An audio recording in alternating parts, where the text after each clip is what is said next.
안녕하세요. 저는 사업을 하고 있는 여자이자 예쁜 고등학생 딸과 함께 살고 있는 엄마입니다. 그리고 이혼녀이기도 하죠. 이번 기회에 제 얘기를 한번 들려드리고 싶어 이렇게 글을 쓰게 되었습니다. 저희 남편은 사실 살림을 살고 있습니다. 보통 가정에서는 남자가 밖에서 돈을 벌어오고 여자가 가정주부로서 집에서 살림을 하지만 저희 가정은 완전히 반대였어요. 남편은 저희 회사에 들어온 직원이었습니다. 저희 집은 대대로 사업을 하고 있는 집안이었는데 저는 저희 아버지의 회사를 물려받기 위해 경영 수업을 하고 있었죠. 막 드라마에 나올 것처럼 엄청나게 커다랗고 번쩍번쩍한 그런 대기업은 아닙니다. 평범하고 자그마한 사업체예요. 수입은 그래도 괜찮지만요. 저는 아버지의 옆에서 직접 일을 배우면서 경영을 배워나가고 있었습니다. 그때 신입사원으로 들어온 제 남편을 만나게 되었죠. 당시의 남편은 지금처럼 제게 쓰레기 같은 존재가 아니었습니다. 오히려 반짝반짝 빛이 나는 사람이었어요. 열심히 구슬땀을 흘려가며 이리 뛰고 저리 뛰고 그런 열정적인 사람이었죠. 직원 내에서도 부침성도 좋은데 일하는 것에도 열정 있는 직원이라 예쁨도 많이 받았습니다. 심지어 친절하고 자상하다며 여직원들 사이에 인기도 꽤나 있었나 보더라고요. 물론 사장의 딸이었던 제게도 예외는 없었습니다. 저는 사장실에서 아버지 바로 옆에서 경영을 배우고 있었고 남편은 신입사원이라 사실 잘 마주치지도 않았거든요. 그러던 어느 날 회사의 전체 회식이 있던 날이었습니다. 아버지는 제게 회사 사람들과 더 어울리고 오라고 하시며 먼저 집으로 돌아가셨습니다. 남편은 그렇게 혼자 남은 제가 자신과 같은 신입사원인 줄 알고 먼저 말을 걸어왔습니다. 그 상황이 재미있어서 전 아무런 말도 하지 않았죠. 그러면서 우린 그날 가까워졌고 일은 벌어지고야 말았습니다. 다음 날 외박한 딸을 보며 저희 아버지는 불호령을 내렸습니다. 그리고 바로 그날 제 뱃속에 아이가 생겼어요. 당연히 저희 집안은 뒤집어졌습니다. 집안의 수준 차이가 정말 많이 났었거든요. 사실 저와 남편의 빈부격차는 정말 극명한 수준이었습니다. 저는 대대로 물려받고 있는 사업체를 운영하는 집안에서 태어나 부족함이 무엇인지 모르고 자란 외동딸이었고 남편은 우리가 흔히 달동네라고 이야기를 하는 그런 곳에서 자랐거든요. 쌀이 없어 라면을 부순 뒤 나눠 먹으면서 끼니를 해결한 적도 있다고 했죠. 그래서 저희 집에서는 아이를 지우라고 성하셨습니다. 하지만 저는 이미 제 뱃속에 자리 잡은 아이를 지운다는 결정을 내릴 수가 없었고 그것은 제 남편도 같은 입장이었어요. 우린 그렇게 번갯불에 콩 볶아 먹듯 결혼식을 올리게 되었습니다. 많은 사람들의 예상과 달리 제 결혼 생활은 정말 평화로웠고 결혼 후에 보여주는 남편의 모습에 뒤늦게 사랑에 빠지게 되었습니다. 저희 아버지께서는 옛날 분이시기도 하고 좀 꽉 막히신 부분이 많이 있어서 정말 가부장적이셨거든요. 그런데 남편은 임신한 저를 쥐면 부서질까 불면 날아갈까 유리구슬처럼 대하는 모습에 정말 행복을 느꼈습니다. 그러던 도중 아이도 태어났고 다른 집들과는 다르게 살림을 남편이 돌보게 되었죠. 제 마음속 한켠엔 남편이 일을 그만두고 집안일을 한다는 것에 죄책감이 있었습니다. 남편은 저와 결혼을 하게 된 이후 회사를 그만두게 되었거든요. 아무래도 뒤에서 하는 말들이 아프게 느껴졌나 봅니다. 그리고 살림을 산다는 것도 굉장히 힘든 일이잖아요. 그래서 저는 처음부터 생활비 몫을 아주 넉넉히 빼서 남편에게 줘버렸어요. 그리고 일체 간섭도 하지 않았습니다. 저희 가정이 남들처럼 월급쟁이 인생을 살고 있는 것도 아니다 보니 여유롭게 살면 좋겠다 했죠. 그래서 그랬던 걸까요? 결혼을 하고 몇 년 정도 지나니 남편의 행적이 점차 의심스럽게 시작했습니다. 사실 저는 100% 신뢰를 하고 있는 사람에게는 섣불리 의심을 품지 않아요. 하지만 만약 제게 어설프게 굴다 걸리는 순간 저는 정말 끝까지 가는 성격입니다. 남편은 바람피는 사람들의 모든 특징을 가지고 있더군요. 어느 순간부터 한시도 휴대폰과 떨어지지 않고 살았고 잦은 외출과 약속들, 게다가 저와 함께하는 시간이 시큰둥해지기까지 했어요. 그래도 자기 딸은 아주 끔찍히 여기길래 제 착각인가 했습니다.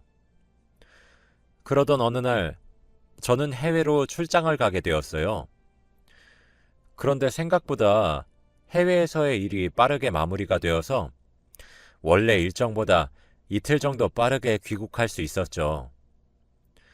가벼운 발걸음으로 집으로 돌아가 보니 거실에 모르는 여자가 와서 와인을 한 잔 한 것 같은 너저분한 상태더군요. 제 딸아이는 유치원에 보내고 말이에요. 제 얼굴을 보자마자 귀신이라도 본 듯 사색이 되어 질리는 남편의 얼굴을 보니까 화가 나도 그렇게 날 수가 없었습니다. 남편은 그 여자 바로 앞에서 무릎을 꿇고 싹싹 빌기 시작했고 그 여자는 뭐가 그리 당당한지 제 집에서 두 발로 당당히 서 있더군요.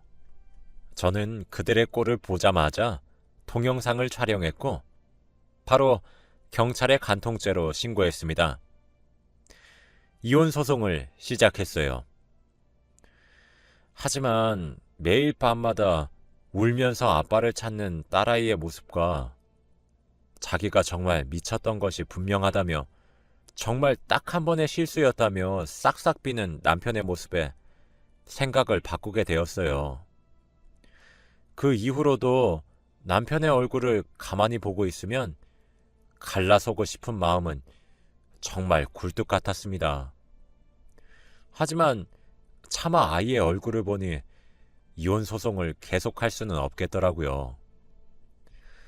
제가 아이에게 아빠를 뺏어가는 건가라는 생각이 들어버렸거든요. 그렇게 우리는 극적으로 이혼을 하지 않고 저는 남편을 용서한 후 가슴에 묻기로 했습니다. 하지만 상간녀가 받을 처벌을 없애고 싶진 않았어요. 결국 간통죄로 인해 상간녀는 1심에서 1년의 징역을 받게 되었습니다. 저는 남편이 항소하게 만들었고 그때 고소를 취하했지요. 그래서 남편의 고소는 기각이 되었지만 상간자는 확정 판결을 받아 징역을 살게 되었죠. 사실 이 방법은 상간녀가 항소하면 끝장이었지만 그러지는 않더라고요. 그 이후 전 남편에게 쥐 죽은 듯 살라고 경고했습니다. 미덕기에 넉넉히 주었던 생활비도 딱 정확하게 주기 시작했고 커피 한 잔의 여유는 허락했지만 그 이외 여가 생활의 지원은 딱 끊어졌습니다. 남편도 제게 반성문과 각서를 썼기에 아무런 불만도 품지 못했어요. 그렇게 세월이 지났고 저희 딸아이가 고등학교에 입학할 나이가 되었어요. 제가 남편의 외도를 가슴에 묻고 10년이 지난 해였죠. 10년이면 강산도 변한다고 저도 많이 누그러졌습니다.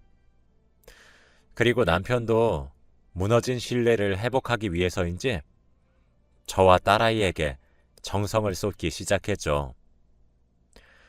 그래서 정말 꿈에도 몰랐어요. 저는 뛰는 남편 위에 날고 있다고 생각했는데 사실 남편이 제 머리 꼭대기 위에서 놀고 있더라고요. 제게는 부부 동반 모임이 여러 개 있습니다. 아무래도 제가 바깥일을 하고 있기도 하고 사업체 쪽으로도 많은 모임이 있거든요. 하루는 그중 한 모임의 친구로부터 전화가 한 통 걸려오더라고요. 왜 여기까지 와서 자신의 얼굴을 보고 가지 않느냐는 그런 전화였죠. 저는 무슨 말이냐고 물으니까 친구가 대답하더라고요. 너 아냐? 분명 차 번호는 너 맞는 것 같던데. 오늘 우리 갤러리에 왔었잖아. 라고 말이에요. 저는 영문을 모르겠어서 잘못 본 거 아냐? 오늘 하루 종일 회사에 있었는데 무슨 소리야? 라고 했죠. 이상하다는 말을 남기고 친구와 전화를 끊었습니다. 그런데 뭐랄까? 기분 나쁜 촉이 온다고 해야 하나? 쎄한 기분이 영 가시지를 않더라고요. 저는 서둘러 업무를 마무리하고 퇴근을 해 집으로 갔습니다. 남편은 아무런 일도 없다는 듯이 오늘 일찍 왔네? 하며 제 저녁을 챙기더군요. 저는 그렇게 깊은 밤이 될 때까지 잠자코 기다렸습니다. 밤이 깊은 이후 저는 남편의 차키를 들고 나왔습니다. 그리고 남편 차의 블랙박스를 확인했죠. 그 블랙박스 속엔 정말 상상치도 못했던 인물들이 들어있었습니다. 남편은 10년 전 법정 소송까지 갔었던 상간녀와 다시 만나고 있었거든요. 제 친구가 정확히 남편의 차를 본 것이 맞았어요. 남편은 당일에 상간녀와 데이트를 하러 간 곳이 제 친구가 운영하는 갤러리일 거란 사실을 몰랐겠죠. 그러니 대놓고 갔던 모양이더군요. 아무리 간이 커도 설마 알고 갔겠나 싶었습니다. 정말 배신감에 치가 떨렸고 배신감을 넘어서서 누군가 머리를 망치로 세게 꽉 내려 찍는 그런 기분이 들었어요. 전 그 길로 집으로 올라와 조용히 남편의 휴대폰을 열어 확인했습니다. 그러나 남편의 휴대폰엔 외도의 어떤 흔적도 남아있지 않더군요. 이제껏 이런 방법으로 저를 기만했던 거구나 싶었습니다. 일단 남편 차량의 블랙박스 녹화 파일을 제게 옮겨놓은 뒤 그때부터 증거를 수집하기 시작했어요.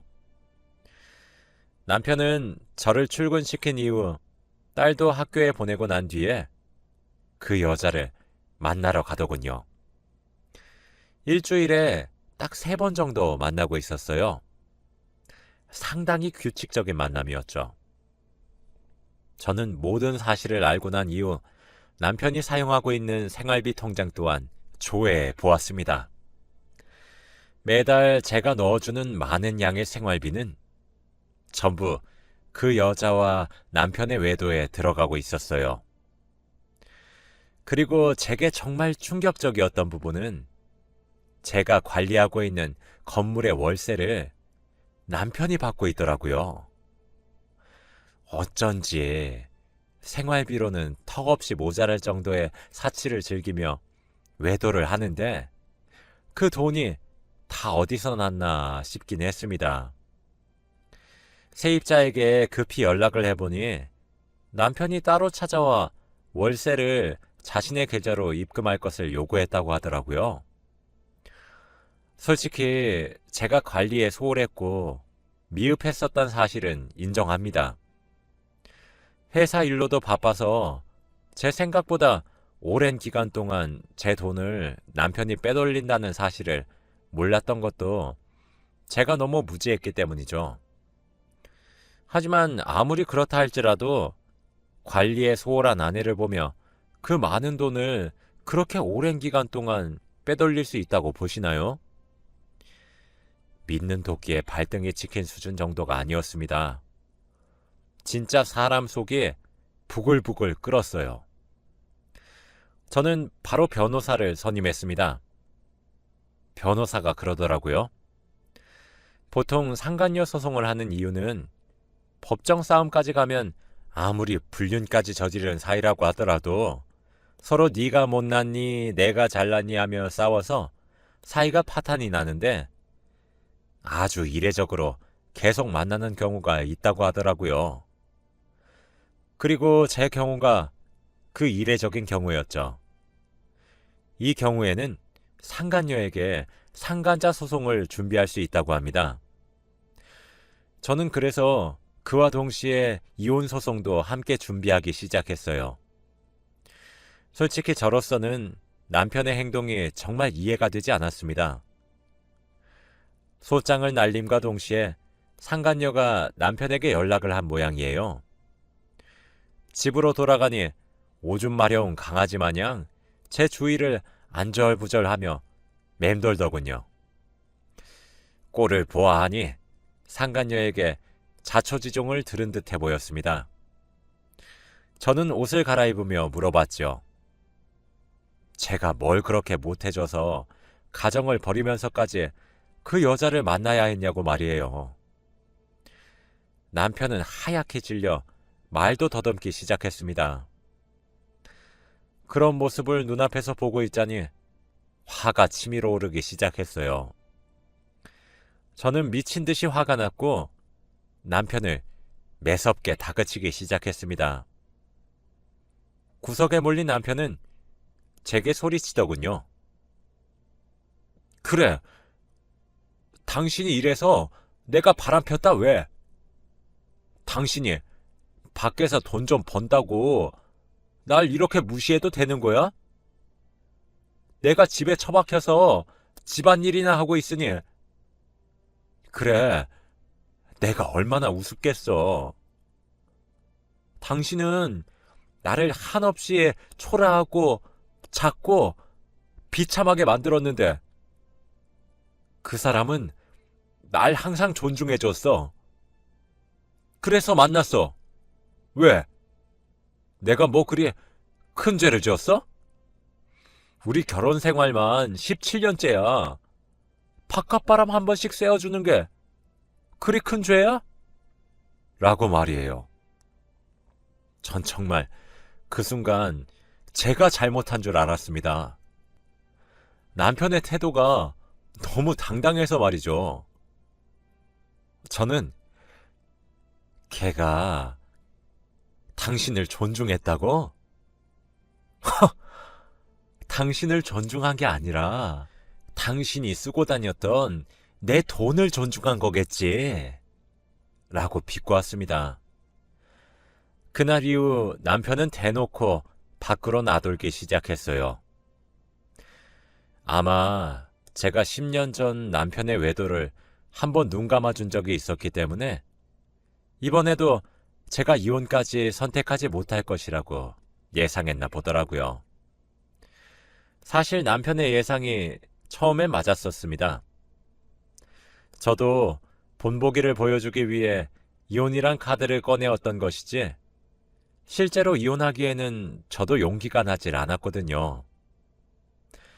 그리고 제게는 나쁜 사람이지만 제 딸에게는 좋은, 다정한, 착한 그런 아버지였기 때문에 더욱 그랬죠.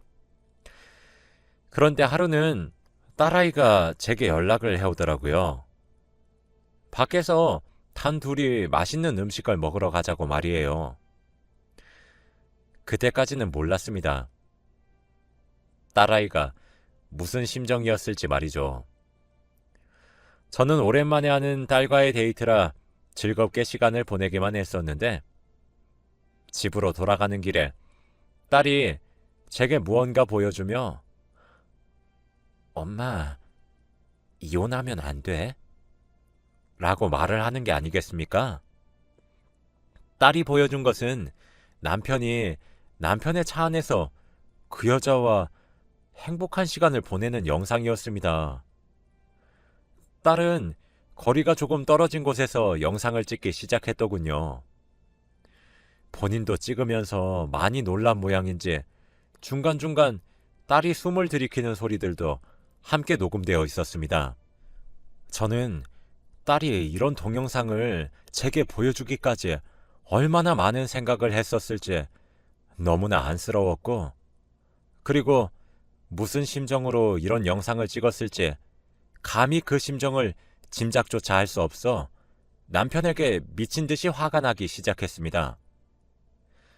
딸은 동영상을 제게 보여주며 펑펑 울기 시작했습니다. 자신의 손으로 부부관계를 틀어버리게 했다는 죄책감도 너무 커 보였죠. 저는 당장 무엇부터 해야 할지 도무지 알 수가 없었습니다. 일단 딸을 달랜 이후 집으로 돌아왔습니다. 남편은 이제 될 대로 되란 식인 것인지 대체 무엇을 그렇게 믿고 있는 것인지 집에도 없더군요. 저는 우는 딸아이의 얼굴을 보고 진정으로 이혼을 결심했습니다. 그딴 것도 아빠라면 차라리 없는 편이 낫겠다 싶더군요. 저는 모든 것들을 변호사에게 고스란히 넘겼습니다. 정말 이혼이란 카드는 마지막까지 사용하고 싶지 않았는데 딸아이의 우는 얼굴을 보니 남편이 죽고 제가 살고 싶어지더라고요. 거기다가 남편은 대체 뭐가 그리 당당한 것인지 딸이 집을 비우는 시간이 되면 저희 집에 어김없이 그 여자를 초대하기도 했습니다. 심지어 그걸 제게 걸리기까지 했죠. 제게 걸리고 나니 꽁무니가 빠져라 남편의 차에 올라타 도망가려고 하더군요. 저는 신발장 한켠에 두었던 새로 만들어진 야구방망이를 가지고 와서 남편의 차를 미친 듯이 내려치기도 했습니다. 상간녀는 저희 집 주차장에서 소리를 꽥꽥 지르고 남편은 그런 저를 뜯어말리고 정말 개판이 따로 없었죠. 상간녀는 신고하겠다고 고함을 쳤고요. 전 그 말에 나도 주거 침입으로 고소해줄까? 라고 막고함을 질렀습니다. 그러니 상간녀인 자신이 뭐라도 할 수나 있었겠어요. 얼굴이 불그락 푸르락 하는 꼴이 참 가짜났어요. 남편에게도 곧 소장이 날아간다고 소리를 쳤고 그날을 마지막으로 남편은 제 집에 들어올 수 없게 되었습니다. 그때가 되고 나서야 남편은 제가 예전과 달라졌다는 사실을 깨달았나 보더라고요. 참 아이러니한 일이 아니겠어요? 그 이후 상간녀의 소송도 마무리가 잘 되어서 위자료로 수천만 원을 받아낼 수 있었습니다. 반성의 기미도 없고 과거에도 만났던 사람과 불륜을 저지른 것을 다시 반복했다는 점도 추가되어 위자료를 많이 받을 수 있게 되었죠. 법정에서 남편과 상간녀가 소리치는 꼴을 보니 참 꼴불견이 아닐 수 없었습니다. 남편과의 이혼 소송은 협의 이혼으로 잘 마무리를 짓고 있어요. 소송으로 가게 되니 남편이 10년이 넘는 세월 동안 살림을 맡으며 전업주부로서의 삶을 살아서 제가 피땀 흘려 번 돈들을 적정 비율로 받을 수 있더라고요. 저는 이혼을 도맡아 주신 변호사에게 제 재산을 그런 방법으로 넘기기 싫다고 간곡히 부탁을 했고 제가 선임한 변호사님들께서 그들만의 노하우로 아주 원만한 합의를 이끌어냈습니다. 그래서 부서진 남편 명의로 되어 있는 승용차 한 대를 제외하고는 한 푼도 주지 않을 수 있었어요. 대신 아이의 양육비는 받지 않기로 했습니다. 어차피 줄 돈도 없을 것 같긴 하지만 말이에요. 딸아이는 저와 함께 심리치료를 다니고 있어요. 심리치료를 하는 것과 동시에 저는 딸에게 모든 진실을 알려주었습니다. 제 딸이라면 분명 이겨낼 수 있을 거라는 믿음이 있었거든요. 딸아이는 자신이 화목한 가족의 형태를 깨부신 것 같다는 죄책감에 아직 많이 힘들어하고 있긴 합니다. 저는 매번 딸아이에게 알려줘서 고맙다고 말을 해주며 이겨내길 기다리고 있어요.